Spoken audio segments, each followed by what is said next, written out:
Thank you for tuning in to the best parenting show on the internet, Post Daily Dose. It's the Post.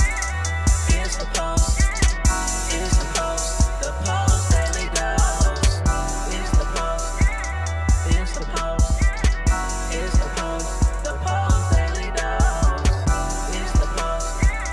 It's the Post. Hey there, Post+Institute. This is Kristi, Saul, the co-founder, coming at you live. I hope everybody's doing wonderful and ready for another episode of the Post Daily Dose, the best little parenting show on the internet. First, I want to start by plugging these two books real quick. Brian's book, From Fear to Love, that you can get on promotion at feartolovebook.com. Then we have this incredible workbook that goes with that. You can get it as an ebook on postinstitute.com or in print on Amazon. And then this great book, The Great Behavior Breakdown. You can find this book on Amazon as well as postinstitute.com. So yeah, we're talking all things love for the month of February. And if you guys have been following along, you know, last week we hit on a few things, and then I pulled up 1 Corinthians, and we've just been going through 1 Corinthians 13, just a little bit at a time. We talked about love is patient. We've talked about love is kind. Love does not envy. Whew. Man, that's a big one. Love does not envy.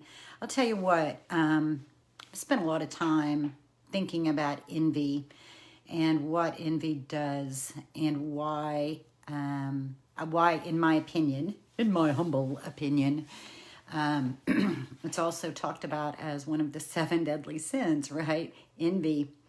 Envy, jealousy, it all kind of is in that same arena. And hello, Carrie, it's great to see you. And I see lots of other people watching. Anybody want to say hi? I'd love to say hi back.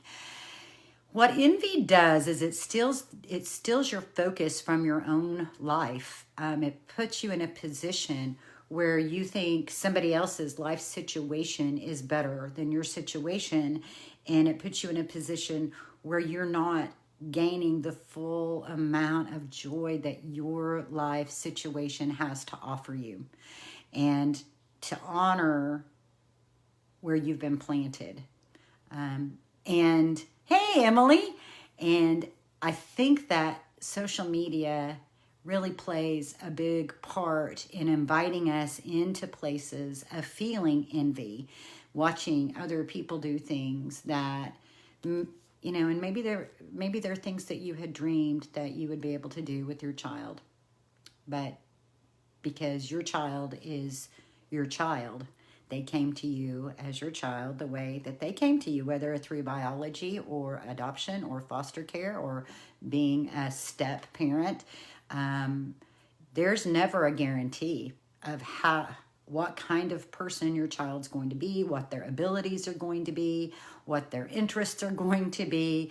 And we can easily get tripped up into having envy for other people's lives and the way they're living. And when we do that, that is a killer of our spirit. Oh my gosh, it's a killer of love. It can put us into places of feeling depressed.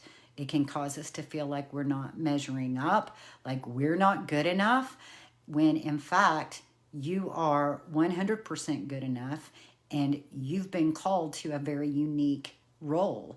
And the more we can embrace the beautiful mess of our own lives, then the more, the richer it can be, you know, the more, I'm trying to step away from using like a word like happy, because that's not it. It's like fulfilled. And as long as we continue to look outwardly and envy others. Now, I will tell you this, something I have found to be very helpful personally. And hey, Mimi, it's so nice to see you. And thank you so much for the compliment. And Mr. Harold, it is beautiful to see you. And I can imagine that you have some wisdom and some theology that could definitely be shared. It's moments like these that I wish we could just, you know, have planned out and be sharing the screen, because I know you've got some deep, rich thoughts on this topic. What I have found for myself personally is envy comes up when I'm also grieving about something that I may wish my life was like, and it's not. But what envy can do is it can be a red flag. It can be a red flag of a warning to go gentle and easy on yourself and your children and your loved ones. It can be a red flag that says there's something I'm not feeling fulfilled about in my life and how things are going. And maybe I can't do it like this person over here is doing it, but I can do it. You know, I can get these same elements going within my own family. And so sometimes when you see things that you find yourself feeling envious about, then maybe it's just a red flag. Maybe it's just, instead of it being like, oh, I shouldn't do that, I'm a terrible, awful, horrible person, I'm sinful, whatever, just let it be a red flag. Let it be something that you say, oh, wait a minute, that's something I would really like to have in my world. Is there a way that I can have a part of it? Or I can do something that's similar, that I can get that same feeling. I can remember going through a little phase where I really envied family game night and seeing all these people getting their kids together and playing these games. And, well, that wasn't something that my child was interested in with me individually, but we did do crafts together, and that was a lot of fun. And when some of her friends would come over, we could do game night like that. And so we didn't necessarily have family game night, but we had like friend game night. And it was very fulfilling. And because if we let those feelings overwhelm us, and that paralyzes us from being able to take action towards the things that we're yearning for. And so love does not envy. And yet we're human, and sometimes we experience that emotion. So let that experience of the emotion simply be a red flag that there may be something I need to process in terms of grieving. There maybe needs to be an expectation that I need to release. There may be an area of growth for me as the adult in this family of things to let go of. Or there may be a way, maybe this is something that I want for my family that I can replicate in a unique way that my family can do it. And saying all of that brought up, I'm going a little bit long, but on our Facebook page, David made a post today. It should be probably right under this. And it says, stop trying to have a happy family. And he's got a picture of him with a big old sticker on his forehead.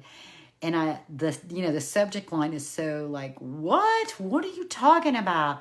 I'm going to read just this really great little quote. Family life is supposed to be hard and messy because the purpose of relationship is not happiness, it's transformation. Ooh, that's a game changer, isn't it? Living together with broken, flawed people will cause conflict and dissension. Accept that. Stop trying to be a happy family.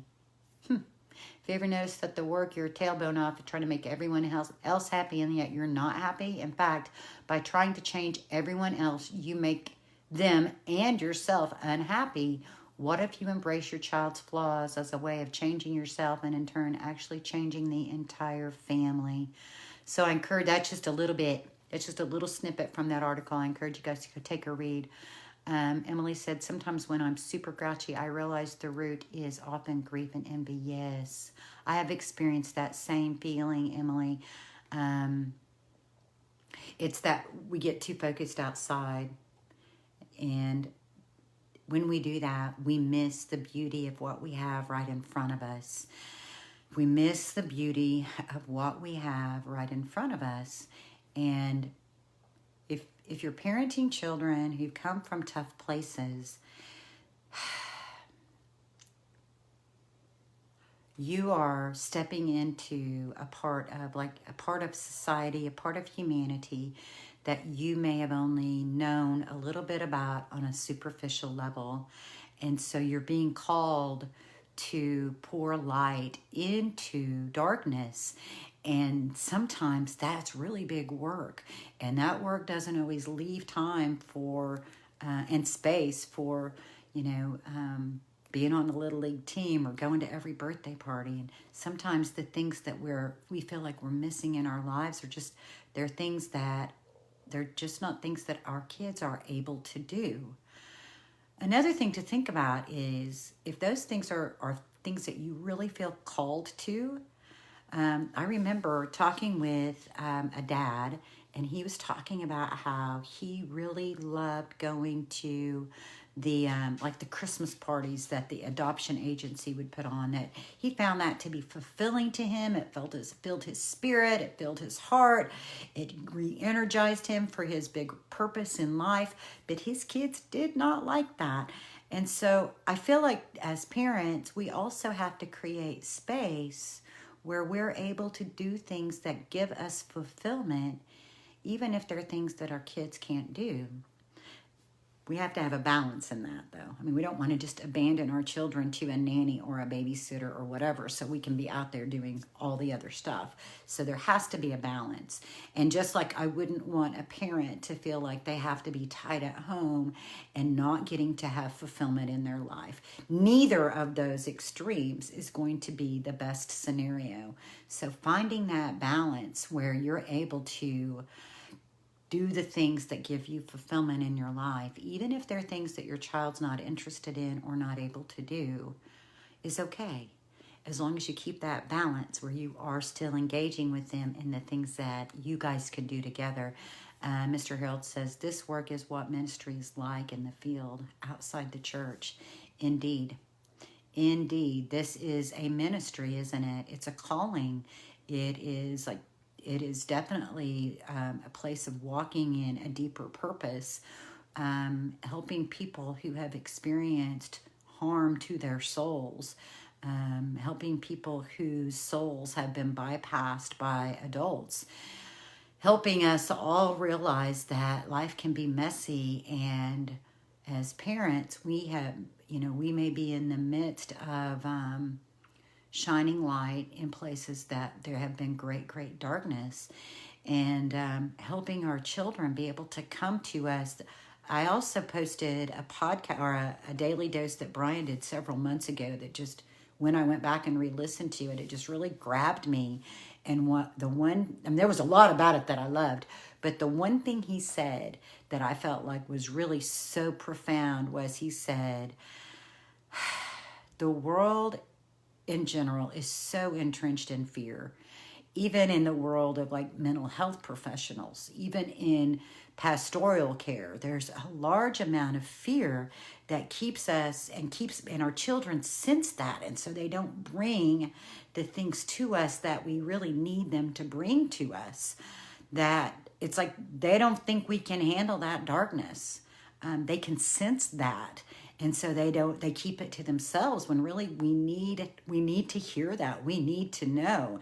And so he explained it. He said, I do my work by looking for the pain, by looking where the pain is and asking the question. And he was talking about a young lady that he had gone to do an interview with about this program that he offers. And he says, she's been in therapeutic services for over 3 years. And nobody knew that she had been sexually abused. Even her parents didn't know that she had been sexually abused. And in 20 minutes of conversation, and Brian, in his way of just listening and being attuned and having this kind of gentleness in his spirit and asking, have you ever been sexually abused? And the little girl starts crying and says yes. And maybe she had written it on a piece of paper somewhere in an interview someplace, filling out forms, or maybe no one had just come right out and asked. Sometimes we don't ask those questions, the questions that most need